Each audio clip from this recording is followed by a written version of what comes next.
এক ছিল ছোট্ট মেয়ে মুনিয়া আর ছোট্ট ছেলে রনি।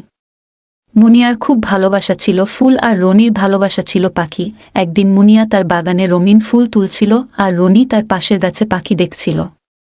হঠাৎ একটি পাখি মুনিয়ার কাছে এসে বসল। মুনিয়া পাখিটিকে দেখে হাসল আর পাখিটিও ডানা মেলে উড়ল। রনি মুনিয়ার হাসি দেখে মুগ্ধ হয়ে গেল। রনি এসে মুনিয়াকে বলল, তোমার ফুলগুলো খুব সুন্দর। মুনিয়া খুশি হয়ে বলল, তোমার পাখিগুলো খুব সুন্দর।